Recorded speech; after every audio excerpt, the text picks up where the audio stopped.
ওনারা কি চিন্তা করছে বা ওই টিম কি চিন্তা করছে এটা তো আসলে আমি বলতে পারবো না, বাট আমাদের আপনি যেটা বললেন যে স্পিন এবং পেস ভালো একটা অবস্থানে আছি, বাট স্টিল এখানে যদি ওই দলের সাথে কম্পেয়ার করেন এক্সপেরিয়েন্সের দিক থেকে আমাদের পেস বোলাররা তুলনামূলকভাবে একটু পেছনের দিকে আছে। স্কিল ওয়াইজ হ্যাঁ হয়তো আমরা কাছাকাছি আছি, বাট এক্সপেরিয়েন্সের দিক দিয়ে ওই দলটা একটু এগিয়েই রাখবো আমি অবশ্যই। বাট স্পিনারদের আমাদের খুব ভালো এক্সপেরিয়েন্স আছে, যে কোনো কন্ডিশনে বল করার ওই অ্যাবিলিটিটা আছে। সো আমি এতটুকু বলতে পারি পেসার, স্পিনার এবং ব্যাটসম্যান যারাই খেলবেন এই সিরিজটা, প্রত্যেকটা প্লেয়ার 100% দিবেন, এবং আমি বিশ্বাস করি যে 5 দিন যদি আমরা ভালো ক্রিকেট খেলতে পারি তাহলে খুব এক্সাইটিং একটা ম্যাচ হবে।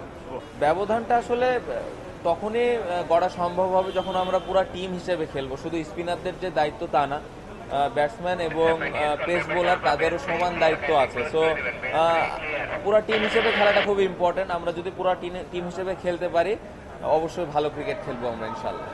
আমার পার্সোনাল লক্ষ্য বাংলাদেশ টিম জিতুক, এটা আমার পার্সোনাল লক্ষ্য, এবং আমার ইচ্ছা যে আমি অ্যাজ এ ব্যাটার হিসেবে দলকে যেন কন্ট্রিবিউট করতে পারি, এবং ওটার জন্য যেরকম প্রিপারেশন নেওয়ার দরকার ছিল আলহামদুলিল্লাহ আমি নিতে পেরেছি। বাকিটা আল্লাহর ইচ্ছা। আমি আমার সরি সর্বোচ্চ চেষ্টা করব যে দলকে যেন কন্ট্রিবিউট করতে পারি।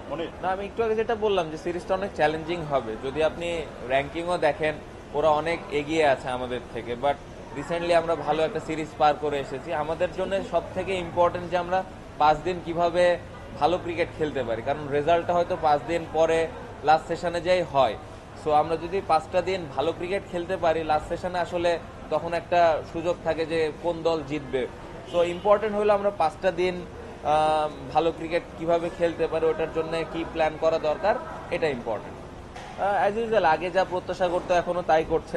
খুবই ভালো, আমার মনে হয় প্রিপারেশনটা ওনার ভালোই হয়েছে। বোলিংটা যদিও ব্যাটিংয়ে রান করতে পারেননি, বাট আমার মনে হয় প্রিপারেশন খুব ভালো হয়েছে ওনার, এবং আমি আশা করি যে এই সিরিজে উনি ভালো কিছু করবেন।